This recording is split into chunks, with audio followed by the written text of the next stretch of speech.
guys, welcome back to another episode of tellmesispodcast, featuring your two favorite sisters, Alex and Kyla. Nice to meet you. Oh my god, I'm hilarious. We're So hilarious. aggressive. I love how you just went along with it too. It's kind of scared me at first. I'm not gonna lie. It was like a jump scare. I was like, oh. I'm dead. Wait, this is recording, right? I always like get panicked. That was our intro today. We're keeping that. That is our intro, and we are keeping that. Okay, so we just recorded last week's episode, changed, and now we're recording our next episode because we like to do batches in one day. So we record every 2 weeks. Do we? You tell us. Do we repeat this exact story every second episode? Yes, we do. As I was saying it, I was like, they've heard this a million times. But listen, I'm gonna talk about it anyway. Yeah, you know what? That's what happened. Because Kyla's saying because she doesn't match, and I was like, literally nobody cares. And even if they did care, I don't really care. we don't care. I'm in the comfiest. I feel like sweatpants. that's the whole like thing with our podcast is that we don't really like try that hard. No. We're very like comfy. Yeah. I mean, listen, I got makeup on in my hair. Yeah, like we still do our makeup, sometimes our hair, but like we should probably record an episode one day where we don't even like have our makeup and hair done. Oh, I'm down. I think I have before, honestly. You probably have. I normally get ready. I'll normally do my makeup. Well, I like to, especially on days where I'm recording the podcast, I like to bang out a lot of my content. Like Yeah. if I have sponsored stuff, it's like for me, it's like a really big work day because I like to kind of just get it all done. Yeah. So I typically do my makeup and stuff because I'm going to be on camera for other things. Yeah. But if ever, yeah, I'm like down to not do my makeup sometimes. I mean, I like doing the makeup though. Even if I know, have me nothing to too. do. Me too. I mean, like, I'm also taking advantage of today because I washed my hair, blow dried it. Yeah, it's nice. Did my makeup, and I was like, you know what? I've also been needing help recording a few things for one of my clients. So I was like, that's why I asked you before coming. Like, are you super busy after this? Because I'm going to be her hand model because I have such cute hands and nails. and then you're even going to take like some videos of me. I'll show you like just the gotta tell me what I gotta inspo. do. I'll show you the inspo that I have. But I'm not good like you. Like, I'm good at what I like for myself, but I'm not like, you're good at like knowing what other people like, and you like know what they like, so then you work off that. I'm not very good at that because I know what I like, and so I always do things for what I like. Whereas you just gotta tell me what you like, and I will do what you tell me. I'm good at like recording things for other people based off what I think that they would like. Like sometimes, you know, I'm not like a mind reader. Like they'll give me feedback and then I adjust. But like for the most part too, like I do have a very hard time. There's times where like I need to either create a graphic or put together something for a client, and I'm like, this is so not how I would do it. Yeah. Because I know what performs well. Oh, I see what you mean. You know? I find that sometimes too when I'm working with a brand that has a vision for something and like they're coming to me, but they are not very open to hearing like or giving me any creative freedom because I'm like, okay, but that's literally not what I would do. And so sometimes there's a bit of pushback because I'm pretty strict on it being like authentic to content that I would create, because that's the whole point, right? Is like you're working together. You're not just hiring me as a model. You're wanting me to promote something on my page that needs to be authentic. Which is also like, you would think it's common sense too that like brands should know this. Like if you're going to be collaborating with an influencer, you need to understand that influencer's brand. Yes, but sometimes it's like I can understand, like it definitely needs to be a collaboration, because sometimes a brand has a specific vibe to it and they're like, listen, we totally value what you do and we're not saying to do something completely different, but this is also our aesthetic and the way that we operate, and we would love to kind of work together. That's my favorite. Yeah. Is like working together. But there have definitely been times where it's like, no, we really prefer you to like sit down and talk to the camera versus making it pretty. Yeah. And I'm like, that is understandable because it's like what they want, even though I know on my end it wouldn't perform as well, because just sitting and talking to a camera is not as like, if you're scrolling, sometimes people just don't have time to sit and listen. See, the way I see it is like when a brand collaborates with an influencer, if they have, I understand having like certain guidelines for the influencer when they're capturing the content and like writing certain things and using like, you know, tags, whatever it is. But like they do need to be a little bit more lenient when it comes to how the influencer feels comfortable promoting a product, like advertising whatever it is that you're selling, because also the influencer clearly knows what their audience likes and would want to see. But then you can also ask this influencer, like they could always ask you, like, also record a separate video or 2 separate videos, or put together, like, you know, a carousel of photos, whatever it is, for us to be able to use on our end for like paid advertising. Yeah, the only issue with that, at least with my agency and stuff, is like that's extra. That would cost extra because it's extra work. Yeah. And so sometimes the brand doesn't have it in their budget. So like, okay, like for example, I worked with a brand recently, like in the fall, and I came up with, so what I like to do when I'm working with a brand is I come up with a creative mood board. So based off of the brief and like what they want me to speak to when it comes to either a product or whatever, I make up a story in my head of like the video that I want to create, and then I find photos from Pinterest that kind of go along with the image that I'm thinking in my head to give the brand an idea of like the vibe I'm going for. And then I sometimes type out a script, or I type out like what the text is going to be, what the music is going to be, just so they have an idea before I shoot any content, so it's not blindsided, and then I'm not like reshooting things a billion times. Yeah. So I created this whole thing and I sent it in. They were like, oh, we would really prefer if you actually just like spoke to the camera. And I was like, okay, but it's not really like, I don't typically do that as often, especially like on my short form social media. Like that's very much like a YouTube thing that for me to do if I'm gonna like sit down and do a tutorial. And they're like, yeah, but because we're like using this video also as an ad, which was included in the contract, so they're gonna be boosting the video on social media. It's going to be showcased to like a bunch of random people that are not just my followers. They're like, we would much prefer it to be this kind of talking video, since it is going to be an ad and not just on your account. And I was like, okay, I can kind of understand that now, because I'm not just feeding it to my followers. I mean, you're always kind of hoping your videos will reach people that aren't following you, and hopefully they can follow you. But because it was going to be a specific ad, like sponsored thing that's going to show up to a bunch of random people, they just like had more of an idea in their head. And I was like, okay, I can understand that. And like, I'm not shy to talk to the camera. I do it all the time. Yeah. It's just not typically what I would post just on my end, you know? Yeah. So in that sense, I like agreed to it because I'm like, yeah, it makes sense. And it performed well. So, I mean, they did put money behind it to push it to a bunch of people. So I can see on the analytics end on my end, like my followers versus the random people who are seeing it. And so that was it a good ratio? I mean, definitely a lot more like people who don't follow me saw it, because so they had a good ROI. Well, because well, no, because bless you. Excuse me. Well, first of all, I'm not on the reel itself. I can't track what people are purchasing. Yeah, exactly. But no. I do have a lot of I did have a lot of link clicks for the specific product. Good. So that was cool to like show. And I did do like extra stuff. I usually do extra posts just because why not? Like sometimes my contract will be like one video. Yeah. I'm like, okay, but like, yeah, I get it. In the budget, they didn't have enough to pay me for stories or whatever. But I also feel like I'm not going to like sell a product well from just a reel or just a TikTok. No, because like I want to be able to track a little bit. Yeah, exactly. So sometimes I'll just do a few stories just to like link the product. So, and that's like on top of, which is also like, it keeps a good, like a relationship with the brand as well. They always appreciate a little extra posts here and there. And especially if it's like authentic in your content. So for example, when Dynamite reached out to work together, I was like, I haven't shopped really at Dynamite since they had their new rebrand. Mm-hmm. I think it started like COVID era, I should say. Because Dynamite back in the day was very different than what it is now. Yeah.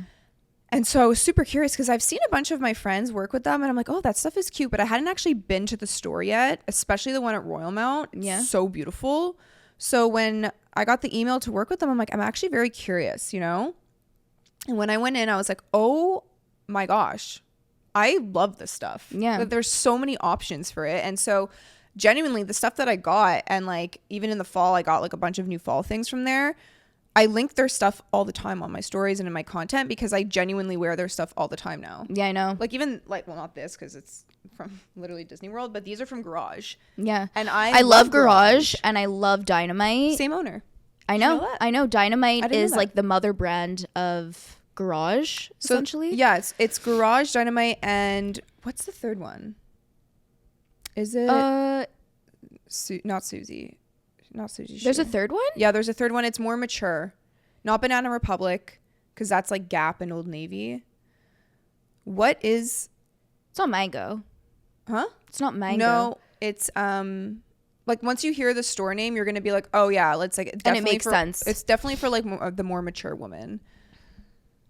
Not Susie Shear. Freaking what the name is it? Anyways, whatever. I didn't even know they had a third one. Yeah, and then also the owner is the guy who built Royal Mount Mall. Yeah, that's why the Dynamite at Royal Mount Mall is their flagship store. Yeah, I didn't realize that. I actually went for a meeting with a girl who works for Dynamite, and I just had so many questions, and I was very curious, and I love meeting clients in real life. It's something that I'm really prioritizing, like moving forward, is just having these genuine relationships and like getting to know them. And I think it's so fascinating. And because I've been doing this for so long and I just never, not that I didn't care, but I didn't get a chance to really meet people because so much of it in the beginning was like LA, New York, very much American. You know, I even would work with brands based out of the UK. It's not like I can just grab coffee with them in Montreal. Yeah. But now, because it's so much, social media is so much bigger and there's so many clients now in Montreal that I can have these relationships. And not even that, but Dynamite, Garage, all of them being started in Montreal. Like, this is their hub. So that's really cool. Yeah. And even like L'Oreal, like so many things are just so big here in the city. It's really fun now that I can do that. I never had that option before. Nuda, you know the self-tanning company, Nuda? That's from Montreal? Yeah. I didn't know that. Well, one of the founders, I know she's from Quebec City, but like they're huge. And like Montreal. Wow, I love that. They're self-tan or self-tan face spray. Yeah. Next level. I use it all the time and I put it on my hands too. Oh my God, that's genius. I've never done that. But like my hands are disgusting. Don't look at them. They're super pale and like dry. But like I put it on my hands too because my hands and my face are always the most pale because I'm washing them the most. So, and then like the rest of my body is like it's like a shade darker. So then I'll put a little bit on my hands and it doesn't get streaky. Oh my God, that's genius. But yeah, I absolutely love it. It's the only self-tanning product I own that doesn't smell bad. Yeah. I have a lot of them that smell good out the bottle, but then as they develop on me, it smells like, you know, the self-tan smell. Yeah. Like it's just that smell. And it's like that gross, like really sticky feeling. Like obviously no matter what, you're putting product on your body. It's like a... Yeah, but there's some that are worse than others. Yeah, but like with Nuda, it's like you still get that sticky feeling at first, but it dries a lot quicker. Yeah. And I find that like the way that the shades just... Is it a mousse, the one you use? Yeah. I've only ever used the face spray. I also have the face spray. Can I try? Yeah, but the mousse I have right now is like the extra dark one. That's what I like. Okay. I buy like the black, like from Saint Tropez, they have like the purple, like black bottle. It's like the darkest shade. I buy that because for some reason, I guess because I have dry skin, tan does not develop on me the same way that it does other people. Okay. I don't know what it is because if I tan naturally in the sun, I get very dark. Like it's not like I'm that person that doesn't ever tan. But if I get a spray tan, the only tan that ever made me look super dark and genuinely like really nice was the one I used to get at Tan Montreal. Okay, the Venetian tan. Whatever product she used worked really well on me. Every other spray tan I've had does not last and it does not look the same. I don't look that tan. Yeah. And every self tan product I've used is fine. It's just not like, it's not the same as that one spray tan I had from that one girl. And I have yet to find one that actually makes me look super tan. And my legs, especially, for some reason, my legs just never, the product doesn't cling to it or something. I don't know what it is. Yeah, see, for me, I'm the opposite. Like, tan, like, really sticks to me. But then, like, I always look, like, blotchy at first when I put on my face or, like... Oh, do you exfoliate beforehand? Do you do the whole process? Not always. Okay. But then, like, even if I look blotchy at first, once I rinse it, it's fine. It's not blotchy. Because for me, but I find that because I have an olive undertone. Yeah, it's different. Like I could put on even like a medium tanning mousse, and like I look brown. Like I've never had a tanning mousse or spray that's like genuinely made me orange. I've never had that like orange undertone. I never had that either though. But like I used to use Loving Tan all the time, and I still do really like their products. It's been a while since I've Loving Tan, but it does still have that smell. Yeah, and so does Saint Tropez. It has that smell. It's just like the developing of the whatever the chemical. But there's also something about their products that aren't as good as Nuda. Like I haven't used Nuda yet, but I'm curious. Hold on. Bless you. With Nuda, I'd be curious to use yours if you don't mind. Yeah, of course. I would love to try it. Do you use the mitt to put it on? I use the mitt. I also got the face like water spray. That's what I have from Saint Tropez. Oh. Hi, baby girl. Ruby. She wants a spray tan, Miss Thing. She gets so tan. Really? I put so much sunscreen on her and she still gets tan. So I think she got Dan's coloring. Because Dan gets so tan. Yeah, Dan gets really does tan too, but like it takes him a long time, which is like me. Yeah, I use the face spray from Saint Tropez, and it's just not as good. Yeah, that's mine. Yeah. The light, it's to help for the video. Yeah, Cookie. So people could see us clearly. She wants to be into video. Yeah, it just like wasn't nearly as good as the Nuda, like the water spray. Nuda. Yeah. So it's kind of like Huda Beauty, but Nuda. Yeah, with an N. Yeah. It used to be called Nuda Canada. And now it's just Nuda. Now it's just Nuda Sunless. Sunless? Yeah, because they have tanning. Oh, like sunlit. Okay, they have tanning like self tanning products. They also sell tanning products to self tanning artists, like like spray. Yeah, like tools and equipment. Okay. And then they also sell sunscreen. They also actually have makeup. They have a bronzer that I have. I have this. I used to wear it all the time. I should start wearing it again. Actually, it's like a powder or cream? Powder. Okay. They might sell other products now as well. Do you know the founder? I met her like years ago, I think once or something. Maybe we never met in person and we just follow each other on Instagram. She's really nice. From Quebec City, you said? I think so. Okay. That's actually, it's really cool to me when I find brands that have started, whether it's Montreal, Quebec City, but whatever. It's like two founders. It's co-founders. Okay, co-founders. But yeah, I love local companies, especially being in Canada. Like you really don't get it as often as you get it in the States. I feel like in America, there's so many brands that start out of there. Don't get me wrong. There's a lot of brands in Canada, but it's just not as worldwide. It doesn't get as big. But also in Quebec, it's kind of tricky when you start a business here, especially if you like open up a store. The French. With like the French laws and stuff. It's really difficult. And like, yeah, of course, like it's very possible to have a business that started in Canada that becomes like global and like it's super, super popular, but like it's more common in the States because with the States, I find that it's kind of set up for people to. What's more capitalist there? Yeah.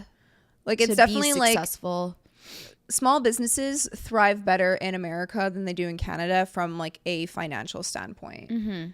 But really that's all the difference. Like it's just easier to start brands if you're in America, but it's not impossible to start them here in Canada. I mean, I have so many friends that own businesses. Mm-hmm. But I think what's really cool is when I had this meeting with this girl from Dynamite and she was explaining just the history of it and the original owner and whatever. It's cool because Garage used to be like high school.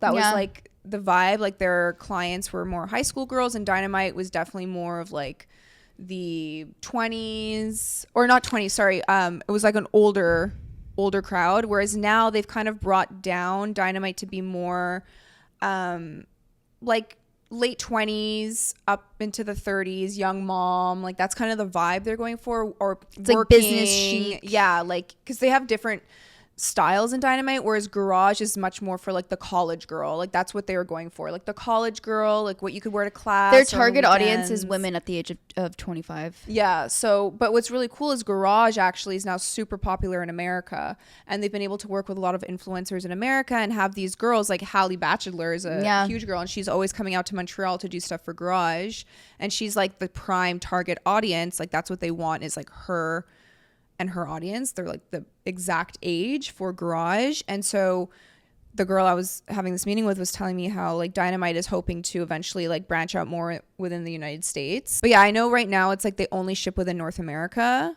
because I was asking, I have a lot of followers that are like from Europe and different places in the world, and she was like, that's the hope, you know, is to like be able to ship worldwide. But for now it's why don't they ship worldwide? I don't know, actually. I didn't really fully ask. I know. You okay?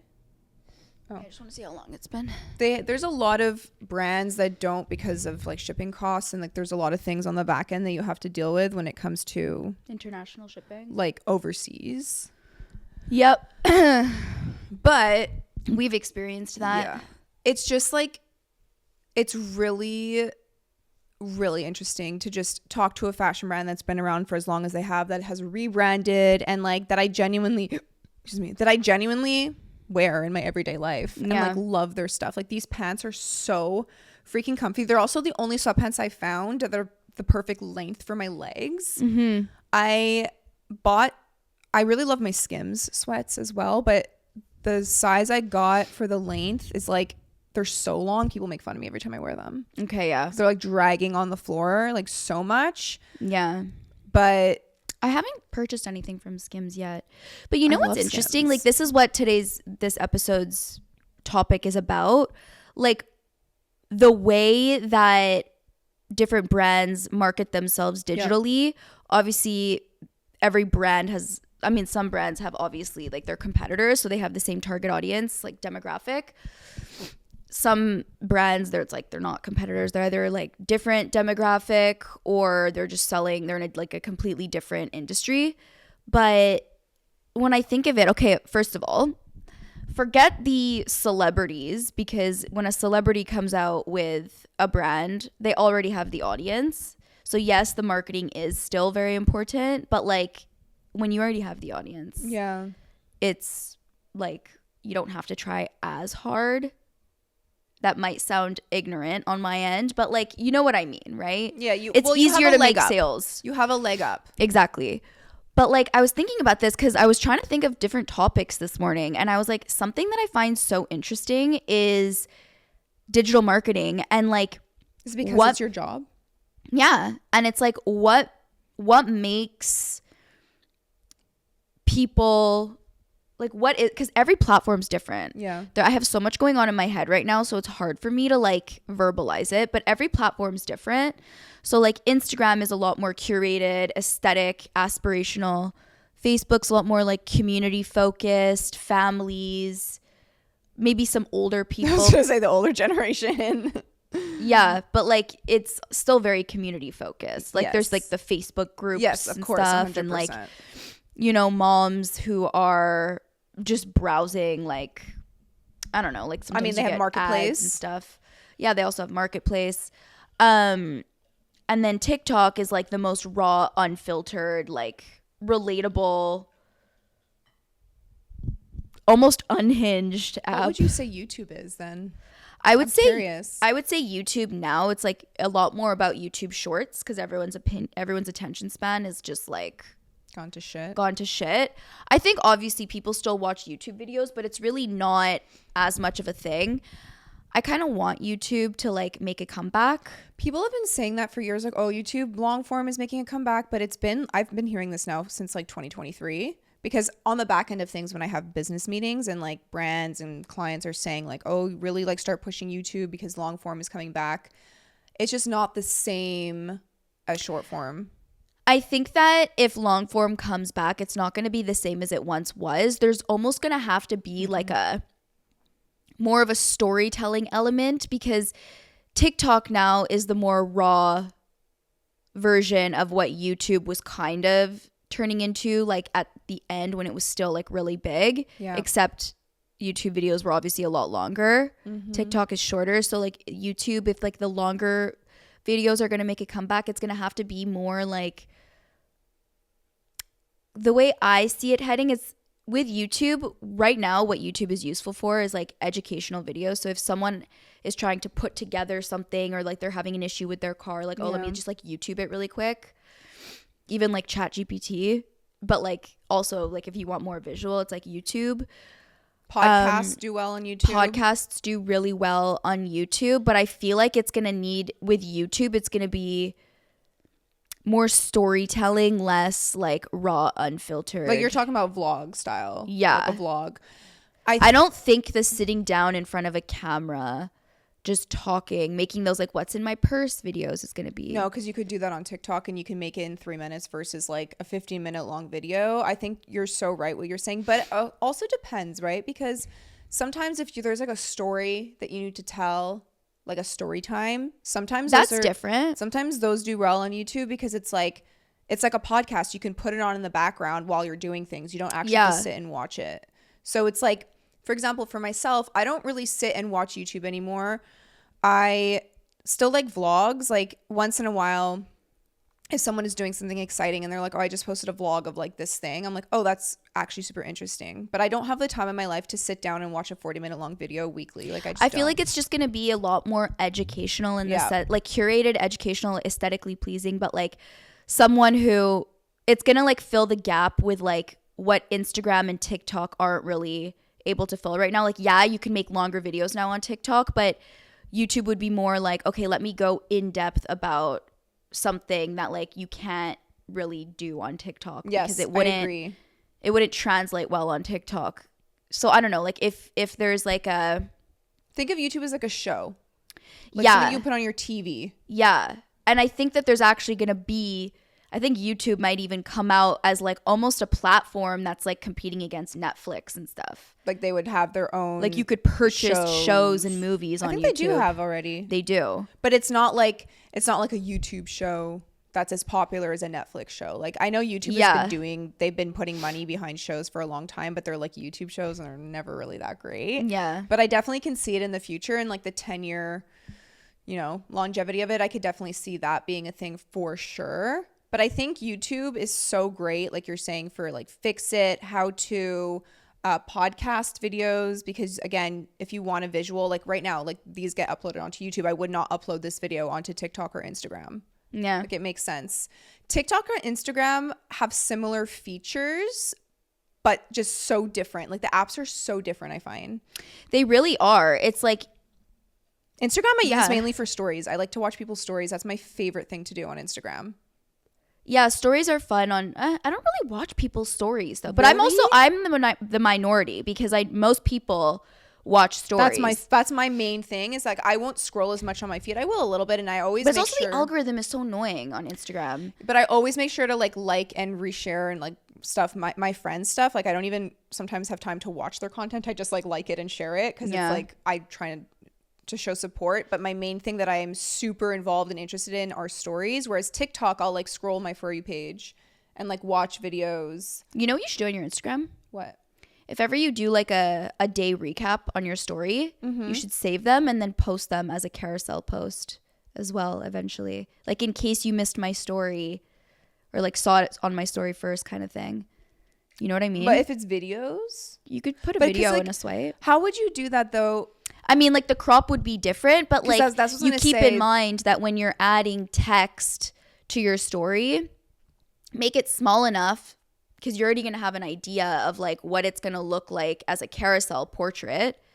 So like put the on-screen text from your story in a way that you know is still going to look good. But you can add text now. If you're posting a carousel, you can actually add text to the photos. Yeah, so like if you want, you could even like just save the photos and the videos that you post to your story, but then like save it without any text or anything. Yeah. And then you repost it. Well, because like I just post things on my stories that I've already edited. Like you could do that every once in a while. I feel like because it's also like thought of that. Indirectly encouraging people that you post often to your story without it being too pushy. Yeah. And it's like very good content for Instagram. I'm actually first of all, I don't know how I've never thought of that before, because I usually just save everything to a highlight. So I'm like, oh, if people want to like refer back, it's in my highlight. Post it in feed. If it's a good enough like story swipe. Also, what I've noticed, Kyla, is that people don't like things as much anymore. So I used to be really self-conscious about posting photos because I'm like, oh my gosh, if it's not like performing well, likes especially are not at like, that's not like a KPI that, of course, like if the more likes KPI? You get, key performance indicator. Okay, thank you. Because here's the thing, my reels, I'm like, oh, it's better to post reels because they get so many views and shares or whatever. My photos, I would like post them and be so insecure because like sometimes I'd get like 30,000 likes and sometimes I'd get like 5,000 likes. I'm like, what the hell? But then now that you can see views for carousel posts, my views on my photos are so much higher than my views on my reels. Yeah. Like sometimes my views on my photos are millions. Yeah. But it's just not that many people liking it or engaging. And I'm like, well, that's kind of annoying that like not that many people are engaging. Like, what can I do different to have more people be engaged? Or because I used to not care about the amount of likes and comments on my reels, and like you could see the views, but the views on my like photo posts are so high. Yeah. So I'm like, oh my gosh. And then it helps my whole Instagram account perform better anyway. So now I'm just posting photos because I don't give a shit. And I don't ever hide my likes. Yeah, no, like you want it to be shares. Yeah. Comments and tags and stuff, even though it's not as important. Yeah. But if the comment is like them tagging someone, then like, yeah. But views, I'm sure that matters. It does still matter, but like what you really want, it's like, because it's so easy to like something and then keep scrolling. You're not actually capturing, you don't know if you're actually capturing the attention. Saves and shares, that means it resonated enough where they want to pass, they either want to save it for later because they want to come back. Or they're going to something stuck with them, or they're sending it to someone else, meaning like it's making like some type of a conversion in some way. Yeah. And then also link clicks. Oh yeah, that I really started focusing on at the beginning of the summer. I was like, I'm really going to prioritize link clicks because I never used to do it that often because I'm like, I feel like I'm being pushy, and like I don't never like a pushy salesperson, but the amount of requests I get for links is insane. So I'm like, why am I not? Because I make commission off of this, which I support my family financially, so why wouldn't I? And if people don't want to shop, they just don't have to click the link. Yeah. Right. And you don't have to make it super pushy and salesy. Like you can literally just, post a picture and take a video of whatever it is that you're wearing or whatever you're doing. And then in the next slide be like, by the way, this is where I got the dress from. And then like move on. Yeah, which is what I did. And my link clicks have been so good because I just share way more now. Yeah. And I started on Shop My, which is new. I used to do LTK, but I like Shop My a little bit better, and I get more of a brand connection through that because you can actually like chat with the brands and stuff. And I don't know, I just personally like it better. And oh my gosh, it's like actually crazy the amount I can see. But like, okay, wait, to go back to my original question, because we got so sidetracked. Like, but it has to do with digital marketing. Yeah, but I had a specific thing in mind where I was like, what is it that like why is it that some brands will take off and then other brands who have like either similar products or like similar digital marketing ideas and strategies, like they don't necessarily. What do you think it is? I think it's a personalized thing. So for example, the best example I could give for digital marketing and how it works so fucking well when you show personality is Strawberry Milk Mob. Yeah. Like her and her sisters, they're geniuses. These 3 girls out of Vancouver, I believe, they started their swimsuit line a few years ago by themselves. They're so fucking low. Like this brand on the back end does so well, and they're geniuses when it comes to marketing. Like so smart in a way that you would never really know. The same way as Trisha Paytas is smart. Yeah. Like they just know. It's the most subtle way to promote things, and you see their personality so much, but it's like a character. But it also, they have something about them, even like when they film behind the scenes of like when they're shooting for their bikinis, taking pictures for their website. It's like really not the best quality stuff. It's not the most beautiful landscape where they're taking pictures and videos for like a campaign. And there's something about it that's like, it's indirectly telling the story that like you can do this too. Not everything needs to be so perfect. Relatable. Yeah. And also they are not scared of backlash or negative feedback, and they use it to their advantage. Yeah. Very much like the Kardashians, kind of like how bad press is press. Yeah. Like any press, doesn't matter what, because it helps get your product out there. So they're a little bit unhinged. Like they'll talk about things that maybe some companies or brands wouldn't normally. They're like, oh, we don't want to have like that image or whatever. And sometimes they'll just say things out of pocket. Or really? like, I've never seen that. well, the fact that she talks like, this is a blue job. I'm a pink job. Yes. Like very like certain brands are like, oh, we don't want to categorize and girls don't equal pink and boys don't equal blue. Like some brands are very much like that. Like, yeah, but their brand is also very, very girly. And then there's also like they have the couple matching stuff as well. I think if you own a business and if you're comfortable with it, obviously if you're not comfortable with it, you don't like it, don't do it. But if you are, and if you're able to show more of your personality, more of the back end of things, and like kind of be a little funny. Like I think showing personality is one of the best things you can do for digital marketing. Like, yeah. I just do, because people, they crave to relate. Yeah. And if I'm following a brand and I know the owner or the people that work for this brand, it doesn't even have to be the owner, but the people that work, and there's a face to the brand, and I like this person, I'm going to be more inclined to purchase from it. Yeah. Because I like the person. It's why people sell merch.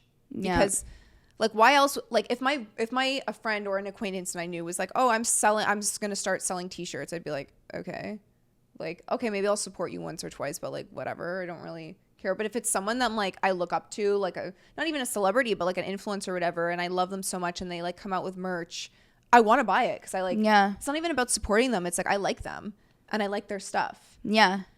And I think there's something to say when it comes to, for example, Paige Lorenz. Yeah. Okay. She's been in the game for like as long as I have, but she's really only taken off in the last few years. Mm-hmm. And she had a whole different image during COVID. Yeah. Like literally totally different person. When she was living in New York City, dating like celebrity, had a lot of backlash for like certain things that she was doing and promoting and whatever. She's a totally different person now, and look how successful her business is. Yeah. And she's really good when it comes to digital marketing, because she plays off of her interests, which are trending right now. Like very calm lifestyle, like kind of horse girl, into cooking, but also is like dating an athlete, and like, I don't know, she has this lifestyle that a lot of people like really are wanting right now, and it goes very much into the Ralph Lauren vibe. Yes, I was gonna say it's very Ralph Lauren, but the quality is not Ralph Lauren. Obviously, she's getting it made the same way you would like get the sweater made. You know, like but whatever. You're not buying her stuff. Do that. You're not buying her stuff for the quality of it. You're buying it for the story that it's telling and the fact that the pieces are cute. And then, or if you want to support her, like that's kind of why people buy it. And a lot of people talk shit, but her business is extremely successful. So there's clearly a lot of people that still support it,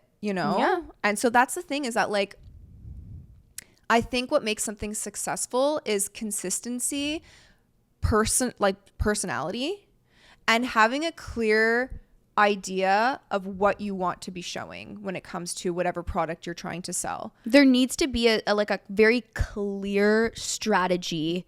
Not even strategy though. Yeah, you do. You do need a clear strategy, because if not, like you could still make it look like you're just kind of winging it and going like taking things day by day, showing behind the scenes, but like there's still a strategy behind it. I meant more like pillars.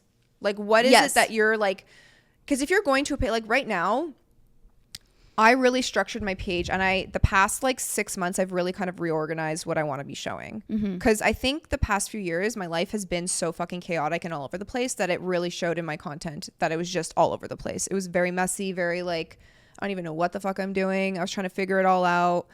Whereas now I'm pretty much like, YouTube is on the back burner for me. I just don't have the time and energy to post as often, vlogs, whatever. Never say never, I might come back to it. Right now on Instagram or TikTok, if you go to my page, it's very much like I have these pillars that I want to showcase of my life, and that's what it is. And that's kind of just what I stick to.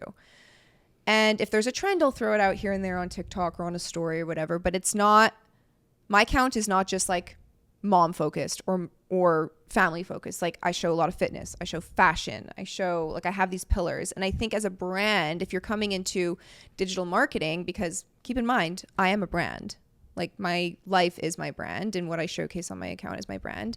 You should have, like Kyla said, have some kind of, not structure. What's the word you just used?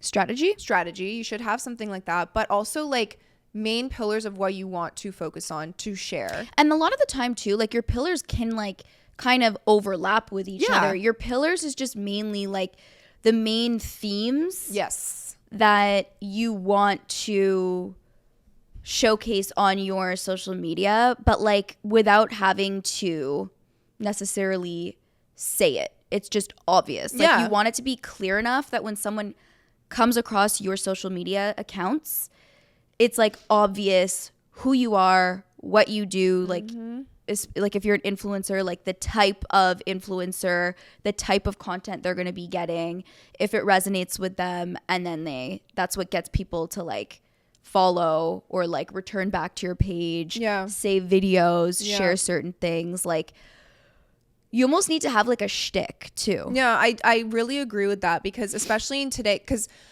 wow, I'm going all over the place, but anyone can be a social media influencer and anyone can start a brand and have a social media for that brand. Like just because it's so saturated doesn't mean you can't do it and you can't take off, because I think social media is a great way to market yourself or a product. I just think it is, and I think there's room and time for everybody. It's just about really focusing on what you want to be sharing and how you want to be sharing it, and how consistent you are. Because if you are, we spoke about this one time in a podcast, how like I bought this house and I was like so excited to renovate it, and I started a series and then I just like stopped for months, and people were like, I literally followed you because you were like starting this series, like what happened to the home renovations, kind of thing, you know? So it's like in the past few months, trust is like the biggest thing. Exactly. And so if you're gonna, because I think for myself, if I'm following someone or if I come across this person and I have no idea who they are, or a product, I have no idea what it is, this company or this account, I like the video, I'm like, oh, this is interesting. I go to their page and I'm like, huh? Like it all is a mess and I don't really know what's going on. I'm like, I'm not really inclined to follow them. But if I go to their page and I see something and there's a few videos of the same like personality or something, they follow funny, through on like a series too. Yeah, like I'm like, okay, I can rely on this person to like finish this exactly series. So then I'll probably follow them. Like I'm definitely more inclined to follow that person because of it. And it happened actually in the past week where I followed 2 new creators who I'd never heard of before. So funny. This video popped up onto my whatever, or someone shared something to me. And I was like, oh my God, this girl's hilarious. And I went to her account and there were so many funny, like I was literally swiping through and laughing and liking and sharing so many of her videos. I just ended up following her because I'm like, this girl's hilarious. But it was just very obvious what her account was for, you know? Not all of her videos were funny and the same. Like she had different, you know, cleaning videos, whatever here and there, but you could count on these like funny ones to come through, and I just loved it.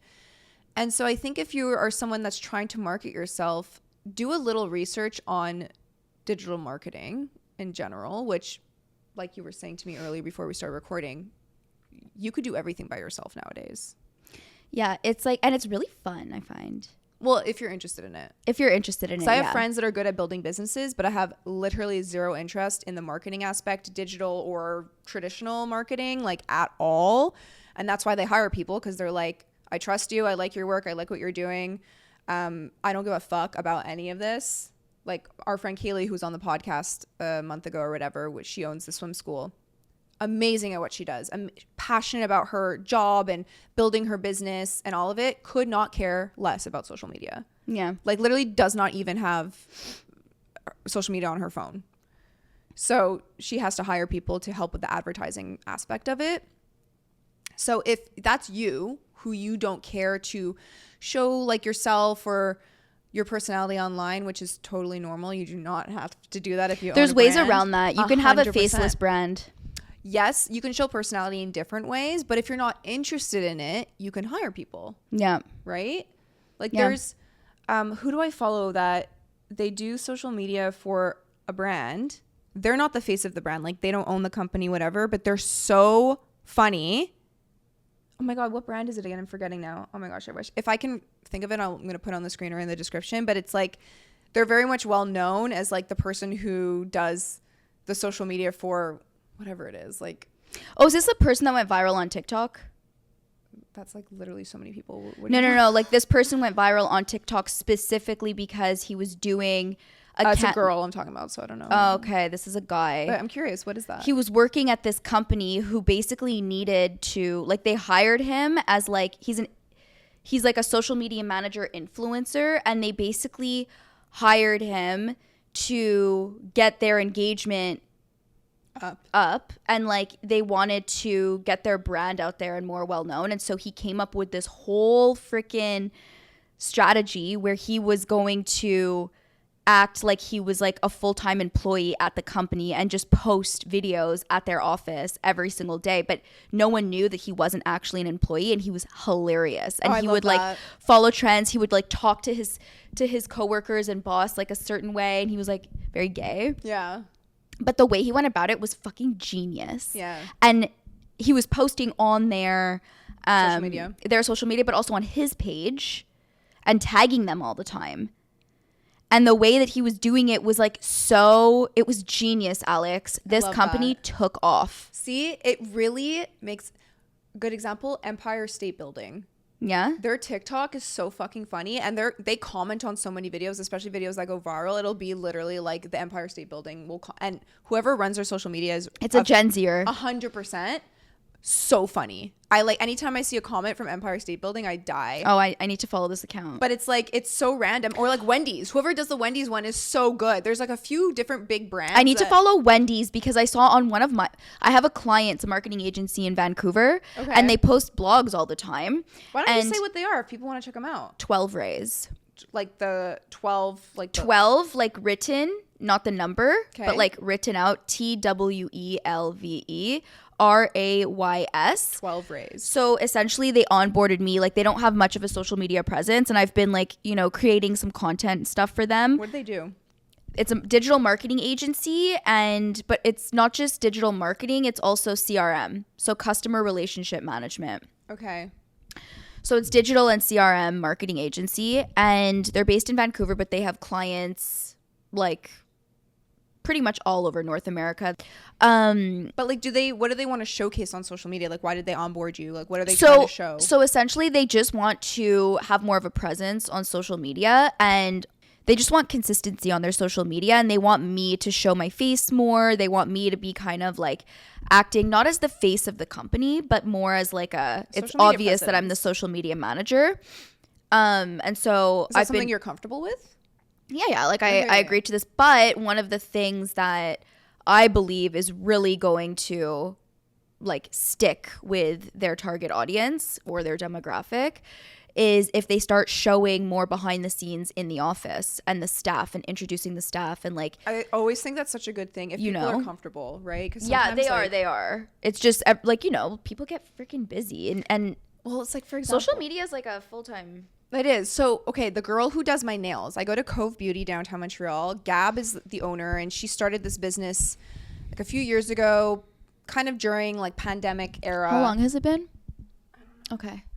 Kind of like pandemic era, and she had a few clients that she would just do on the side. She worked at a different company prior, and she started this business, and it's booming. But I always tell her, I'm like, you're so cool and so funny, and you have like a really good staff. Like, you really should show more behind the scenes. Like, and it's hard because she's like, I just don't like want to be on camera. Like, I get uncomfortable, and that makes sense because if you're not wanting to be on camera and you feel like you're forced to be doing it, it's not going to come across as authentic. No, it's not going to be. People are going to be like cringing, if anything. Yes, exactly. So like, but there's ways around it. Like, if you hired someone to do your social media who was funny and good at editing and good at like that kind of stuff and was okay being like, they could almost make your account into not just a nail account, but like something more interesting. Yeah. There's personality behind it.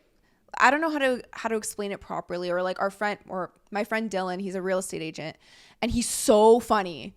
And he's so like out of pocket and like so different than any kind of like broker I've ever met. Like he doesn't give a shit. He just wants to like sell your house for the best price possible and get you the best deal possible. And like he's just really good at what he does. And he's just like a no bullshitter. And I'm like, you would do so well on social media because of like your personality.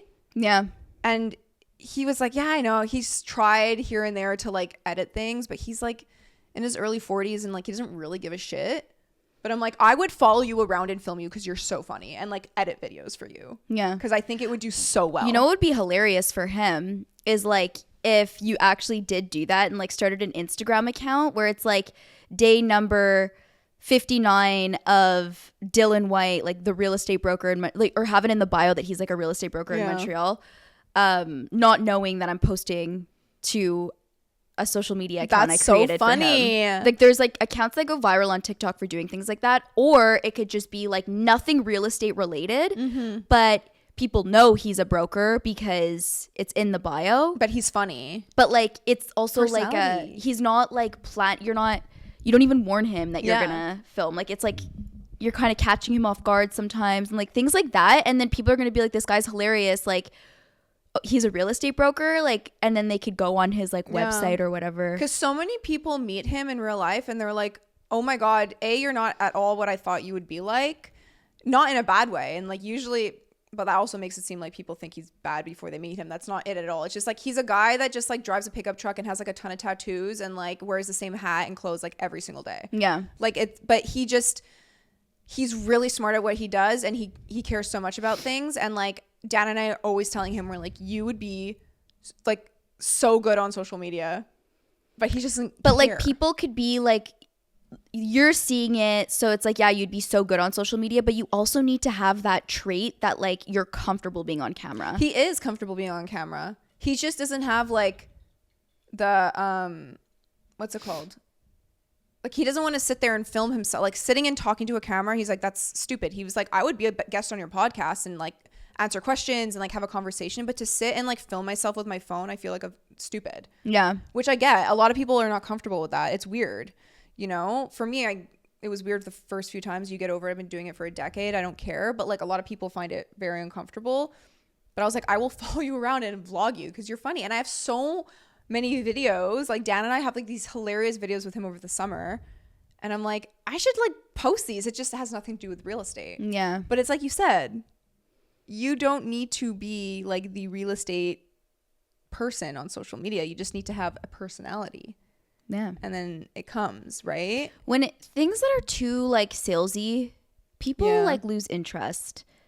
You need to have, nowadays with marketing, like you either need to have something, whatever it is that you're selling, there needs to be something about it that's very like unique, and it's not every person in the industry or brand in the industry that does that offers what it is that you have. Yeah. Like you've perfected something in some kind of way.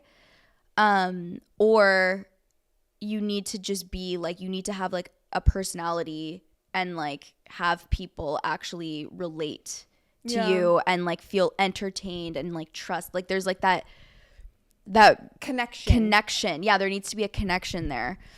I think that's like so it is like when you don't have that connection, why would I care? And like, you know, so with Zara, for example, there's no connection to the founder or founders of Zara. I don't even know who the heck they are. Me neither. But Zara is such an accomplished, successful company because what Zara offers isn't something that like many other brands offer. Like, okay, yeah, it's fast fashion, but their stuff is always very trendy. There's a lot of things that are timeless. It's a lot more affordable than like Aritzia, let's say. They have a huge variety of items. Yeah. They have stores everywhere, but it's like it's like trendy, but also timeless, but also they have a lot of options. They have so many different options. Like they have the best kids' clothes. It's like just better than any other place. Whereas like with Aritzia, it's like, okay, you know the quality is going to be good. Yeah. You know that it's timeless. A lot of their pieces are timeless. It's just the price point. But like the price point is insane. But with Aritzia, they've also perfected like the details of things. They've also like come out with like they've what's it called? Started trends. Yeah. Well, that's another thing I was going to say too. Starting trends, which you never know what's really going to be a trend. But a good example of this is Emily Kaiser. Yeah. So Emily Kaiser. By the way, we need to finish soon. Okay. Oh, this will be my last story. Okay. We can wrap up. Emily Kaiser, for example, in like 2022, like she was a stay-at-home mom and like really just didn't really like have much to do, and she was a new mom, and so she just started sharing her life, which a lot of moms did. But she started something different where she was very consistent and like posting often throughout the day, and like people would want to come back because she would be doing like almost daily vlogs, like morning routine. And the way she did it was different. Like now it's trendy to do it this way because she started it. Like she would like get up in her bed and like she'd open her lights like bam, bam, like tap them hard. Or she'd be doing her skincare, and instead of just like showing a product or doing it, she'd like open the thing like loud and hard, go like this, go like, and then when she would drink her drink, she would put a little voice note like a slurp sound, and like little details like that were very unique and different. And then other people started doing it. Like she would start these trends without even realizing. Yeah, those things are super trendy. Or like the on-screen text that looks like a typewriter and then you hear the typewriter sound. Yeah. So there's a lot of people that like start trends like that don't even realize that they're starting a trend. It's just based off of their personality and what they like, and then other people kind of run with it. Yeah. But it's the consistency that you can come back almost daily or weekly or whatever it is where you're showing that you're going to get the same kind of content and you're going to be invested in their life. Any time that I have done the best on social media has been when I've been very consistent, because people just know that you're reliable and that they're going to get the same thing. Yeah. Every time. But you want to be consistent, but like if you have a brand, you also want to make sure that your content is still intentional. Like if you're just throwing out fluff, it's not going to stick. Well, you can throw out fluff on TikTok. You can throw out a bunch of fluff on TikTok because sometimes random things stick and then you just roll with that. Yeah, exactly. But like on especially Instagram, but even TikTok though, like you need to have some type of like intentional, like even the things that are just seem like fluff and that people are just kind of posting, like there's still like intention behind it. You know what I mean? Depends. Some people use TikTok as like their stories. They literally will post. I'm talking about brands. Oh, sorry. Like businesses. Sorry. Yeah. Yes.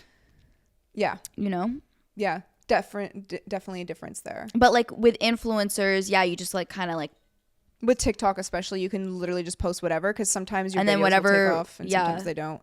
Yeah, exactly. Like it's just kind of whatever. But anyway, we hope you guys enjoyed this episode. If you have any kind of like questions in regarding digital marketing, or you have anything to add to the conversation, I would love to hear it. This is such an interesting topic. Yeah. And it's a new form of media. It's a new form of marketing. It's very cool and very fun. But we love you guys so much, and we'll talk to you next week. Bye. Bye.